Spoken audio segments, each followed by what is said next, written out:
Wednesday, everybody. This is John with the Cashflow Veteran podcast. I wanted to get back into a little bit of the roots. This is episode 26, but at this juncture, as I'm relaunching a lot of the stuff that I have out there, I really wanted to kind of go back to somewhat of the basics and some of the formulation that I've been doing, at least the brainstorming that I've had since I've had the break, to kind of reassess what it is that I'm really doing with this thing, with Cashflow Veteran. And I'm looking at, obviously considering other opportunities for what I do in my daily kind of business life as I do this on the side, and honestly, hopefully build this as something huge and something that I certainly am not just proud of, but actually is what drives the purpose in my life.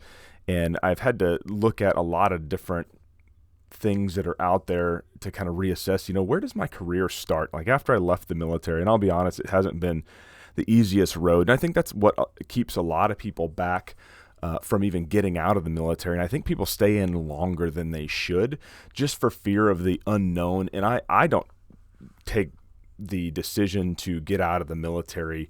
I don't look back at that and go, man, I should have never done that. There's some things I wish I would have known, or other things I wish I would have put in place. Certainly things I know now that I wish I would have known then. I would have set myself up more for success now that I understand who I am as an entrepreneur, what my strengths are, but also really what my weaknesses are, and kind of what can take you out from underneath yourself. So I kind of wanted to get into that, of where I'm coming from, kind of where this is going, what Cashflow Veteran is, what its purpose is, get a little bit into the strategy of what it is that I'm doing here, and also talk about some of the actual business resources, or at least the business setup that I have for some of those things that you're going to be looking forward to as they roll out. So yeah, I'm talking about me. I'm talking about a lot of the stuff that I have.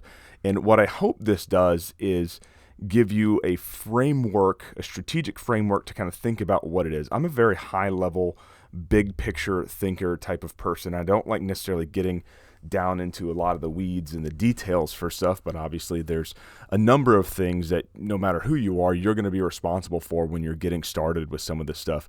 But one of the things that I can overcome in getting into some of the tedious stuff, even though I hope to be able to offload it to someone else as soon as possible. That way I can leverage someone else's time, expertise, by being able to pay them for things that I'm not nearly as good at. But you got to start somewhere. So the passion that I have to be able to bring this to you is one of the things that really, really drives what it is. One of the things that I really regret with the job that I took, even though I learned a ton in sales and marketing, is I stopped doing this. And from here out, and one of my favorite Bigger Pockets is a real estate investing website that's out there that's just phenomenal for its content.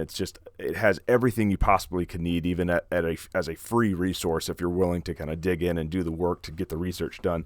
But they have so many other things that are there that you could, even as a paid member, have access to that really gives you. But with that, I remember one guy, I don't remember what podcast it was, but he said, as far as my business and how I run it, I have one or two metrics for whether something is in my business. And what it does is it allows you to know what to say no to. That way you're saying yes to the right things. So sometimes knowing when to say yes is absolutely key to understanding. Sometimes there's a lot of maybe that goes into life in general, which is why having the ability to always say no or hell no helps you clarify what it is that you're trying to do and where you're trying to go. So I say all that to say this. He said that nothing goes into my real estate investing business if I can't do it while I'm sitting on the beach from my phone. And so, yes, he needs access to his phone. Yes, he needs, he's there with his family. There's going to be things that come up. But it's a whole lot different if you're the one, doing toilets and everything else as well. So he had a handyman that helped him do a lot of that. And some of the places that he was doing business, he originally had a property manager to help manage the property. In other places he didn't, and he got the property managed out so he could make a little bit more cash flow by putting the systems in place that make the most sense for him in that business model. So everything revolved around that simple concept. And for me, I mean, as far as like, hey, what job am I going to choose next after I'm done doing the current job that I'm at? And, the answer is I will do anything that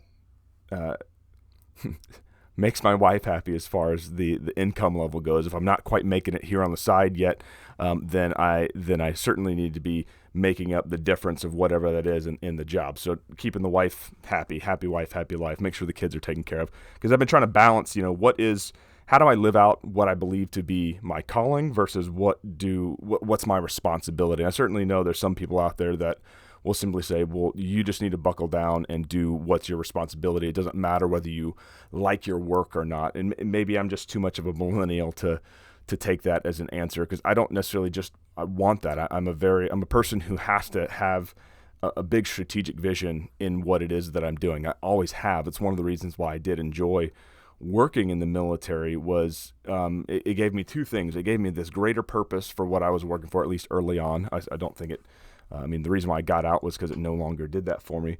But because I liked a change, the fact that I changed jobs constantly, basically every year to 2 years, you were always changing some role, some position, even though you had a core competency. That was something that was really, really exciting to me as well. And I got to, get into a lot of different things and be able to connect the dots for how things run. And I thought that it made me a better officer, a better missileer, better military member by being able to do that. And I felt like I really excelled at doing some of that. So when I got out and trying to figure out what it was that I wanted to be, a lot of the contractor positions that I even considered when I first got out, they were, they're very just tedious as far as how you go about writing or doing some of those. And I never really gave a ton of thought to what it was. I mean, I also started doing my marketing company shortly after that at the same time as well, after finally getting out of the reserve and getting out of the contractor game, and going down the path of building my skill sets out, because I really believe in what Robert Kiyosaki says, where you want to try to learn skills, maybe go learn from, the best sales training program, go to the company that has the best sales training program, or go to the company that has the best operations plan that you can find that's out there to learn that portion of the business. I mean, a lot of people, other academy grads that I know that have gone into major corporations, and I didn't want to go down that route. Specifically, didn't want to go down that route. But they went into some of those programs after serving 5 to 10 years or so in the military, and then they got experiences at each part of the company, the major functions of the company, to kind of find out kind of where they fit as far as being able to be a manager and be a lot more aware of kind of what was going on in that company. I wanted to take somewhat of a similar approach, and Robert Kiyosaki and Rich Dad Poor Dad talks about that, maybe even the cash flow quadrant as well, about finding experiences for those types of things. And so that's kind of what I was trying to do. I got some retail sales experience, got some specific marketing experience, got some dialing experience, those types of things that I think gave me a lot more awareness on kind of where I was going.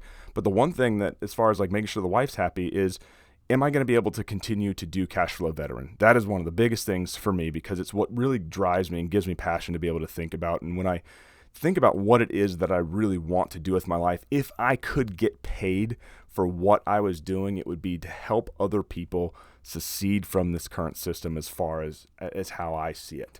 And so that's what Cash Flow Veteran really is all about, is helping people secede from the system. Now, how does that manifest itself in the types of skills or the types of offerings that I have for people? Well, part of that's internet marketing. Part of that is the infinite banking concept with life insurance sales. That's something else that I'm going to be plugging into this after talking to MC Lobsher a little bit more. He gave me some really good insights when I had a one-on-one with him. I am a client of his, so I'm able to kind of get that time with him and ask him kind of, what's the next step as far as, if I'm not able to put a whole lot together, let's say in the next 6 months to a year with Cash Flow Veteran while we're transitioning for Jackie's next assignment, what what W-2 job should I be looking at that's complementary to what it is I'm trying to do here, and that also, make sure that I'm living up to the responsibility that I'm also supposed to have from just an income perspective as we're digging ourselves out of, all the dumb decisions, all the debt and all that stuff as well. So that's certainly one of the things that I'm currently thinking about, and how to best have that manifest itself in order to do that. And again, it's because my passion is cash flow veteran, because my passion is talking about strategies to help people secede from the system. That's what I want to be able to do, is plug those things in a complementary way in order to do that without having to give this up. So I did talk to another friend of mine who's a financial advisor, and I came to the conclusion that although it's somewhat in line with what it is that I want to be able to go help people do on a day-to-day basis, there are just the restrictions that come along with the licensing. I'm okay with licensing to the extent that it still allows me some freedom to do other things, and I can still stay within the guidelines to stay out of trouble. I think licensing is a bunch of BS to begin with anyway. I'm not for credentialing if it's by the government specifically, because they tend to have special interests that are arguing for those types of things, which keeps other types of business models out of the business of whatever that sector is, whatever that market that's there. So that's insurance sales, that's real estate sales, you name it. I am not a big fan of any of the licensing or credentialing. And of course, the common thread people would say is, well, if you didn't have any of that, what would these people would just be going crazy all over the place. And the thing is that it's just not true. That is not how that would go. You certainly would have some people that would be taken advantage of, and there's still people that are taken advantage of today for some of that, but I just don't know if there's really the test case for, well, it's just going to be rampant all the time. People are going to do whatever it is that they want to do. Well, that's what arbitration, that's what having, contracts is for. That's what also getting back some of your personal autonomy to know what it is that if you are going to go into a transaction with somebody, you need to know you have the responsibility to be able to do that. So I want to be able to take a lot of that responsibility back on the individual to be able to make those decisions. And I get that you can't know everything, but I think that we as people in general, as our awareness grows, as our ability to be able to have some of this stuff goes, is to be able to stop having our money segmented away from us, which also, it's not just the money that goes. That means there's influence that leaves us. That means there's power that leaves us. That means there's wealth that leaves us because we are segmented from our money, and because we are allowing someone else to decide how that is, or we have to play that part of the game. And so I certainly think that there's an element that you play the game to kind of get along, but at the same time, as far as following the rules, sometimes you got to know when to break the rules, when to fight the rules, when to go get them changed or abolished, or whatever the case is. And so for me, about seceding from the system is, what are things that are currently in place that are, I think, better for autonomy, for cash capture, for cash creation, and what I call personal economy. So I don't know if I'm going to be able to put it on here, but if you happen to go to producerswealth.com, again, that's producerswealth.com, just on the homepage there, it's about, I would say more than halfway down the page, there's a graphic that he has on here that talks about the aligned cash flow multiplier strategy. And it goes from cash creation with an arrow that goes into a little vault of cash capture. That cash capture, that wealth that gets captured there, gets pumped into the cash flow creation. And the thing about going into the cash flow creation is it creates this circle that as you create cash flow, it can go back into the cash capture, and you have this recurring cycle, this perpetual cycle that helps really kind of build this up. That process then feeds massive cash growth for being able to take advantage of other opportunities and stuff that are out there. Again, I always go back to like the VA loan and mortgages.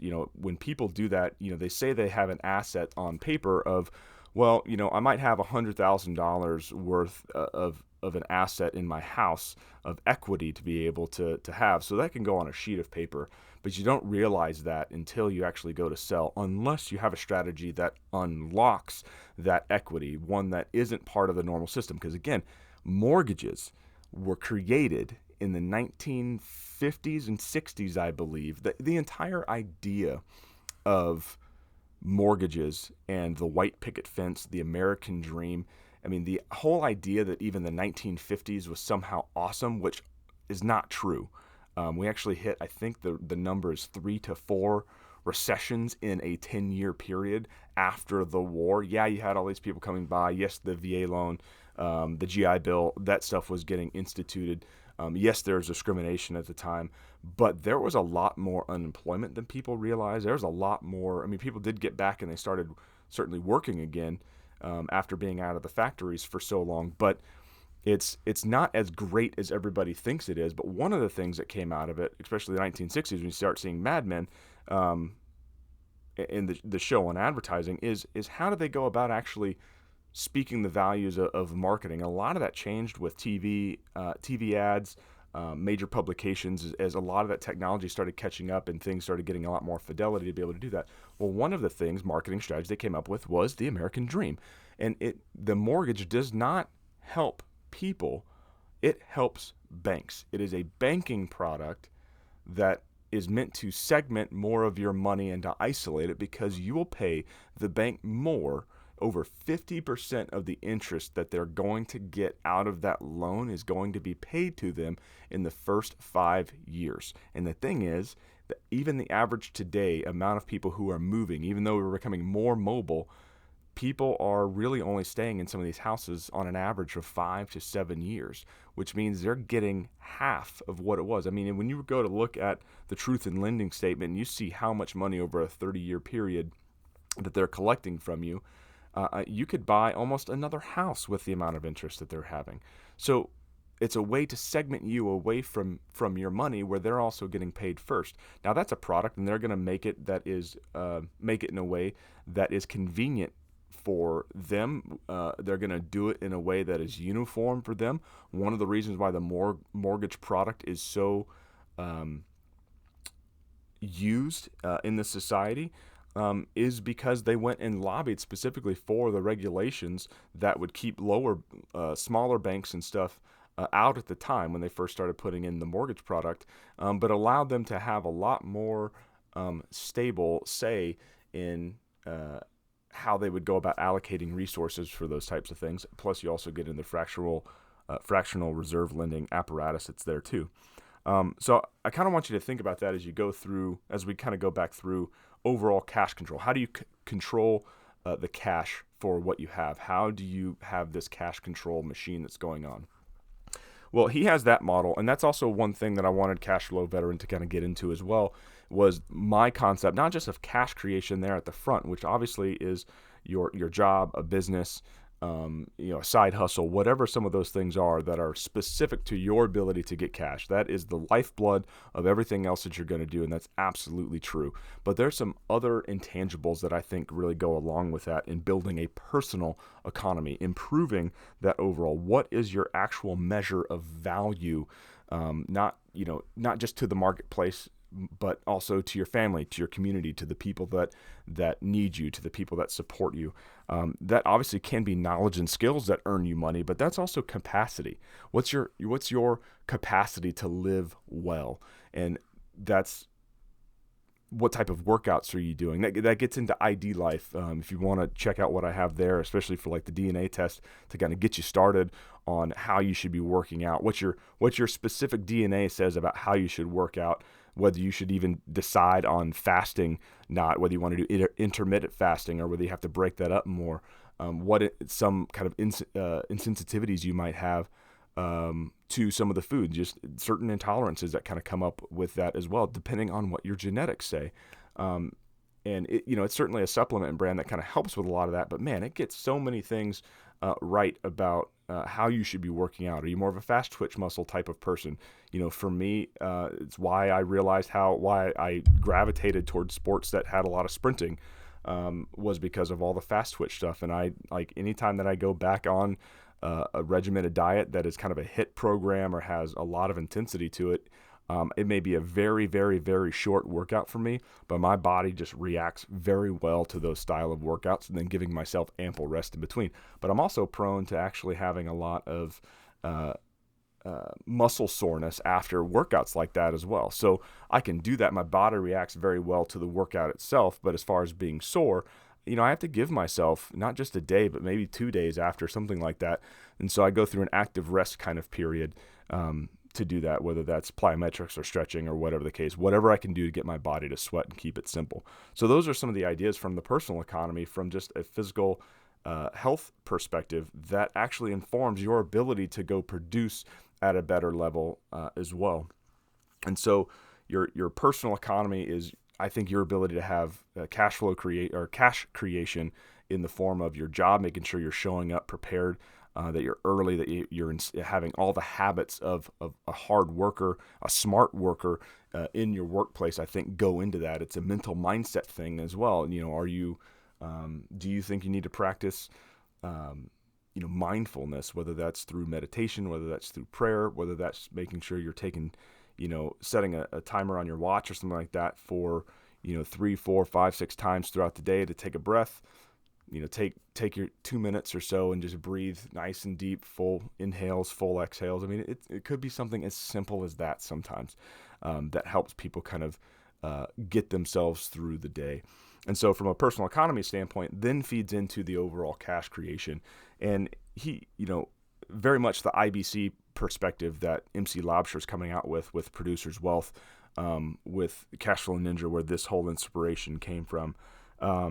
But there's also the replace your mortgage folks. Like how can you go about doing life in a way that replaces some of the things without adding a ton of extra money or time? Now, there's going to be some things that you absolutely should be adding time. If you don't have a budget, if you're not tracking your net worth, if you're not doing, looking at how much your inflow, how much that is, how much your outflows are, and having a balanced and controlled way about going, that you're just, digging that hole of debt or whatever, then yes, you do need to actually invest the time, knowledge, resources that you have in order to get to a point where you can understand what it is that is getting you into those situations, but how to get yourself out of that situation as well. But, if you went and bought a house, because apparently, houses are great investments for people. Well, if you're not thinking of it like an investment, then we need to change the mindset that's there. Maybe you got into a house just like we did, like a lot of other people that are military folks that go in, do a VA loan. They think it's a great deal that they should buy a house. And that's not necessarily the case. Maybe they should not do that. But if you find yourself that you've done that, well, guess what? If you can then start thinking, and a strategy is introduced to you, you can consider it and do something different with that. So it takes the same discipline in order to have your budgets and to pay down the debt or do any of that with a strategy like Replace Your Mortgage at replaceyourmortgage.com, to being able to do it where you can pay your house off in 5 to 7 years or faster, depending on what your inflows and outflows are like. Once you get disciplined in order to do that, you open up a cash asset that you have and actually being able to use it in a way that creates more cash flow as well. And it's a feeding loop, but it also makes sure that you're not the money isn't segmented from you anymore. When you go pay a mortgage, it gets captured in the equity of the house, whatever that means on paper. Well, instead, you can actually capture it in a first lien position home equity line of credit that essentially is about the exact same payment as your mortgage would be, but you effectively use it as a checking account, which then becomes a usable asset for you to be able to get after capturing that cash and using it in a way that can help you do other stuff, whether that's a debt consolidation to start removing that amount of debt, or eventually being able to go buy more assets with those types of things as well. I think that strategy, especially when you consider when you go to buy, because you can buy a house with a home equity line of credit. And one of the things that really clicked with me that Michael Lush talks about in a lot of his videos, especially in the training, once you actually join his program, it is a paid program that you go join. I joined that years ago now. It helped us kind of do the first home equity line of credit that we had on a rental property in Montana. We ended up selling that and then moving once we moved out here to Omaha, and we're kind of still in a pickle, so we're reinstituting that here with this house. it won't just allow us to pay down in very, very quickly. It allows us to open up opportunities for when we move to Jackie's next duty station, and then after that as well, whether we come back here, whatever the case is. Now we're sitting on usable cash flow assets that we've actually captured that cash to be able then to be deployed somewhere else, rather than simply having to sell the house to realize those values. Yeah, we'd still, it wouldn't be tax advantage or anything. Well, but I don't have to ask permission to go borrow that money. I don't have to pay someone 6% of the sale value just in order to get access to the other part of the equity that's in the home. I can specifically use a lot of that right now to accomplish the goals that I need them to accomplish. So it's about making sure that you're as other entities have segmented away your money, how can you capture that back? How can you put systems in place that capture that stuff back? And if I would have known this when I got into the military, I certainly would have probably started, maybe not at the training bases that I went to, but once I got my first actual duty station, I would have absolutely hopped on and got my first house with a home equity line of credit. I guarantee I'd still have that house today. And I'd be renting it out. It would be paid for, or at least it would have been utilized to buy the next houses. And that's one of the crazy things about going. I mean, there might be.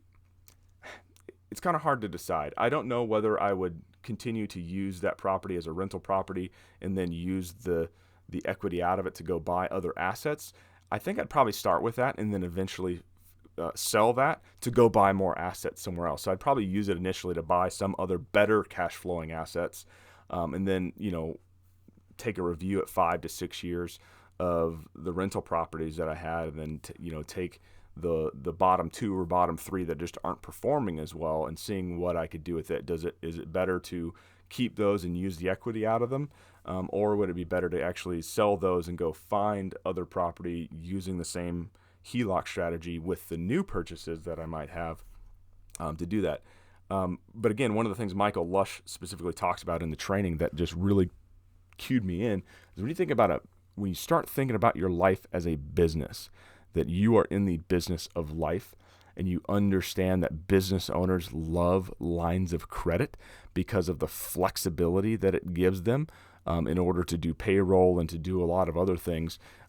And not just that, but it's efficiency. Rather than going and getting loans that they're on a fixed payment plan for, they can scale up or down depending on their known business cycle to put more money on, to pay it back down. When you get windfalls, you pay off what you can and then re-leverage that for other assets and stuff that are out there. And so when you start thinking about it from that perspective, I think you understand how the ability to capture that cash, that equity in a home equity line of credit with your house makes a whole lot more sense. So now you're using multiple assets like a home equity line of credit, like an IBC dividend paying, high cash value dividend paying whole life insurance policy to capture that cash. And now we're also looking into like Cash App or crypto, or finding other avenues that are out there that are similar to that to capture that cash, to be able to quickly deploy it in other places. That's also, for me, I think of stockpiling when I think of cash capture as well. And I know some people would say that, well, you're not going to get good return for your money. But again, it's about autonomy. It's not always about getting the best return. When the government can print whatever they want to, of course you're going to see all-time highs in the market.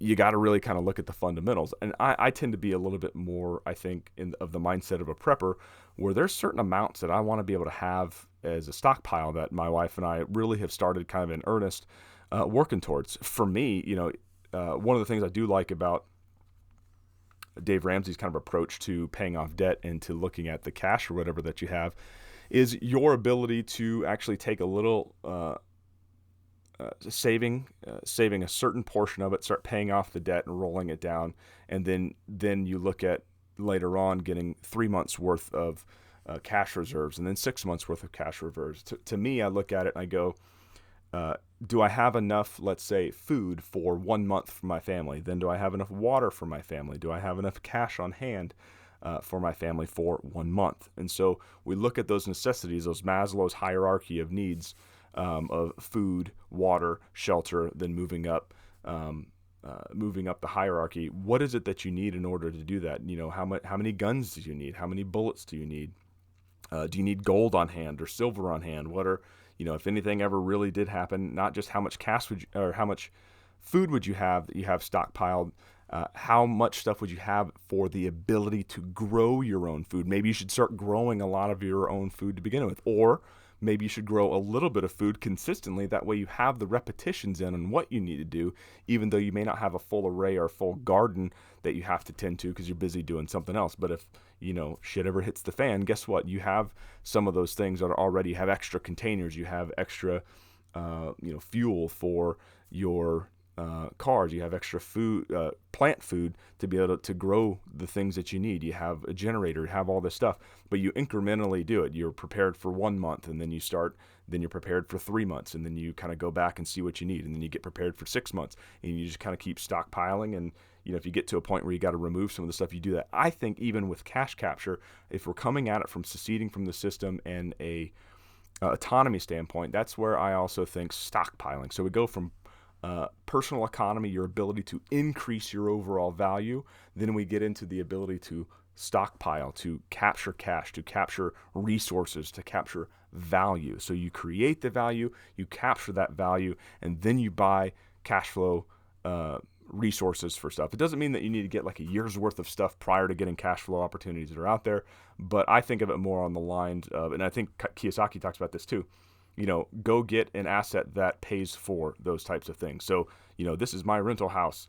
It earns, X number of dollars for cash flow every single month. Well, that cash flow, that house can then have a name, and it says, food stockpile. Literally, it goes into doing nothing but buying resources to grow food and for emergency use food, cans and all that stuff to get me to my year's worth or 2 years worth of food that's stockpiled somewhere, and it goes towards building up that resource of that stockpile.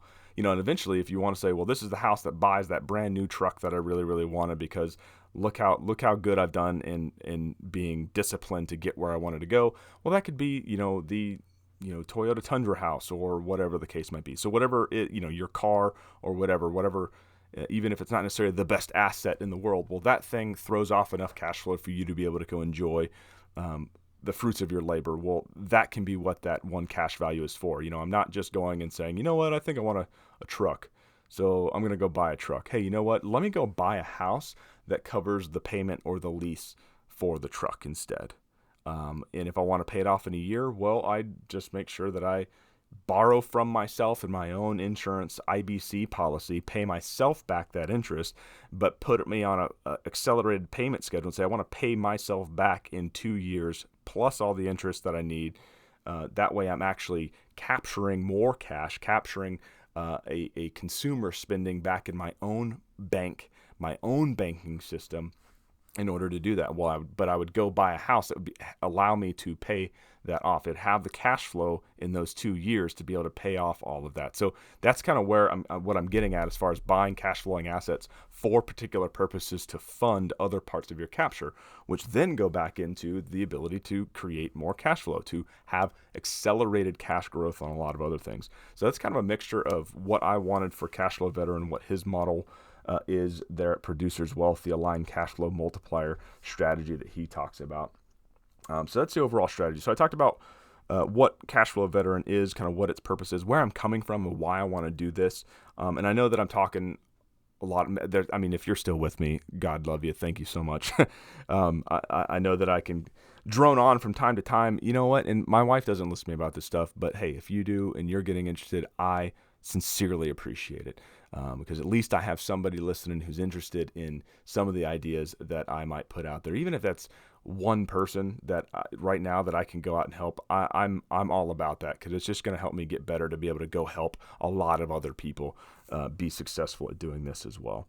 So as far as the overall business setup for this, for me, what you'll see as I'm rebuilding a lot of the free resources. So what I'm trying to do right now, and it's going to take more time, but I'm okay with that, is I'm actually using as many free or near free resources to build my own website. I published that book.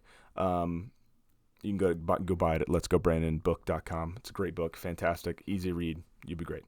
But I want to be able to take that experience, make that into a course. So all the free resources that I might be able to share with people, I want to also show them how to use those, and those are offered as free resources. Whether it's going to be an instruction maybe through videos that I put together in a small course. So again, if I build a course about writing a book, I then can also use those videos to go about how do you build a free course for people. How do you set it up on your website?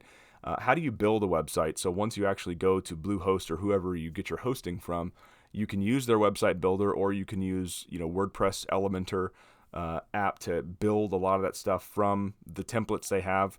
What are some of the considerations that you can go about doing some of that stuff? So I want to try as many free resources or near free resources that I can find. I want to be able to build my stuff originally with it, do some of the videos that go into it to be able to have a lot more value, just to continue to put value out there for people. How to start your own podcast, how to write your own book.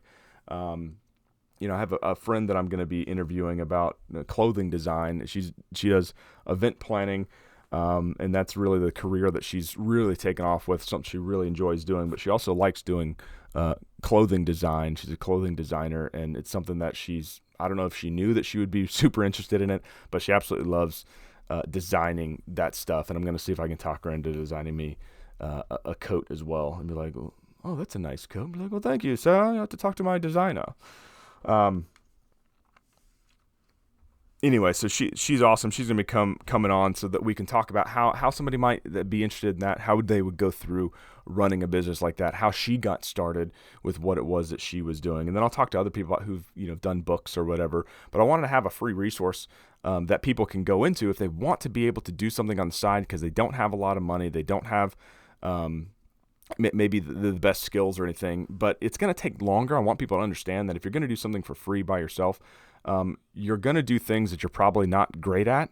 And I hope that we can, number one, give you the experience of how to do something, but also follow that up as how can you quickly make money from those types of things? How can you monetize those efforts that you're trying to do? That way you can then roll in that money towards paying people to do some of those things that you shouldn't be doing. That way you can focus on the things you should be doing. While a lot of the stuff that I'll have absolutely will be free, I will also then caveat that as things get built out for paid options for things that will save you so much time. So if you have the resources, you have a good job, if you are disciplined in paying off, you are capturing cash, and you're able to use that. This is where I think the cash growth strategy really comes in. And while he doesn't have it on his, one of the things I had in my mind, I called it originally the Cashflow Veteran Weapon System. I hate the name. I think it's just too self-serving. It's too military-ish for me, I guess is the best way to say that. And I'll find something better to say it. But some of that stuff would go to pay for a course that would make you better at something. It'd pay for a certification that might make you better at something. It goes into your ability to be able to create more cash through your efforts, which also might mean that if you're paying somebody else, you're leveraging someone else's time and experience and resources to do something that would otherwise take you more time to do. It actually costs you an opportunity cost a lot more than it does to pay for somebody else, which means that your overall value goes up. So how can we do shortcuts? And I don't necessarily mean that there is certain shortcuts to how you go about doing good quality sound business practices. But what I will say is a clear shortcut is when you pay the right people to do the right things that you don't need to be doing. That way you can focus on the right things at the right time to do instead. That's really where the shortcut comes into play, is being able to leverage other people's time, money, resources to do that. And so there's other things that'll come in. So it'll be, affiliate marketing type stuff for me, and specifically my affiliation with Replace Your Mortgage. Once I get the affiliate link started up with that and I point people to that, I'll do some extra courses, try to bring those guys on the podcast, try to introduce people to that community, but use it as a way to try to funnel as many people from Cashflow Veteran into the Replace Your Mortgage community, just because of how powerful it is. It's also going to be, as I hopefully at least in the next few months, getting signed up under MC Laubscher for the life insurance, the IBC stuff, because I really, really absolutely believe that is one of the best strategies that's out there. to capture wealth and to do that. It's something that we're currently doing. And so anything that's paid, even though I'll have a financial stake in pointing people in that direction, what I want people to understand is it's something that I'm actually practicing and doing in my life, or it's something that I've seriously researched that I think people should go do, that I've had a benefit from something like that. The marketing DNA test is one of those things. It's more of a personality test, but it's applied to marketing. What types of things should you be working on as a marketer? So that's one of those things that's kind of out there as well. So I want to talk quickly about the business setup, kind of what's going on, what I've been putting together. So I'm getting the website together. I'm getting the daily email set up again. I'm going to go ahead and make sure I republish the free ebook on the simplest business model, which is literally what it is that I'm doing. Your website, your email list, and a free resource to kind of go with it. And it's affiliate marketing is really all what it comes down to. And I want to be able to do that in a way. And then, eventually, if there's other marketing things, because one of the things I was doing on the side that I'll pull up again is the ability to actually do more marketing for people as well. Not necessarily website design.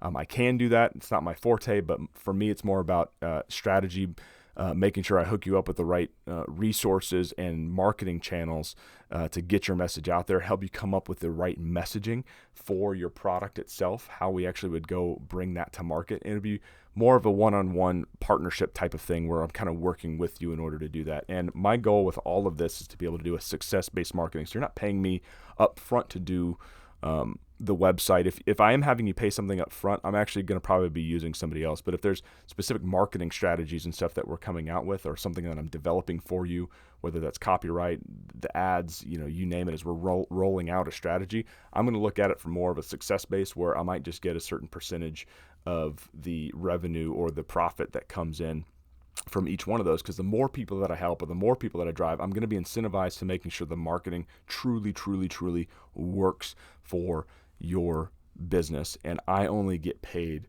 if I can produce a result for you. And that's really where it comes in. Not just a result in terms of getting, revenue through the door, but I'm getting profit through the door.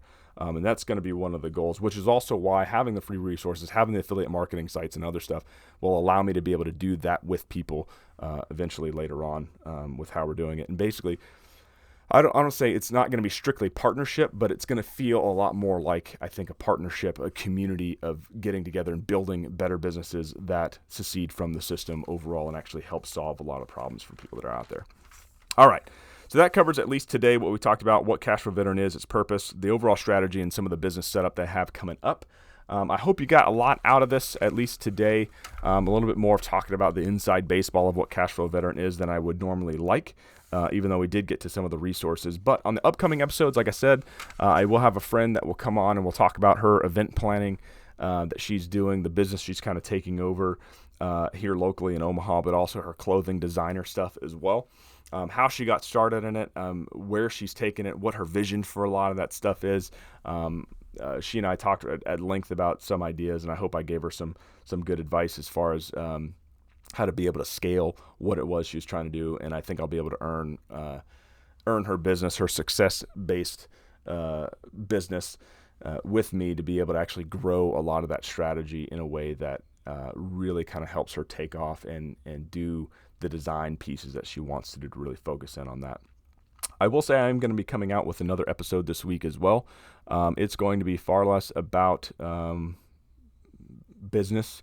It is going to be about, it's on Veterans Day, so obviously it's a nod to the veterans that are out there. But I'm going to be taking some more serious stance to veterans, not just a blanket thank you for the veterans for the freedom that you've given us, because I don't exactly believe that is exactly what it is. I want to try to challenge people that are out there and talk about issues that I think are more relevant than simply patting ourselves on the back for basically supporting the empire at this point.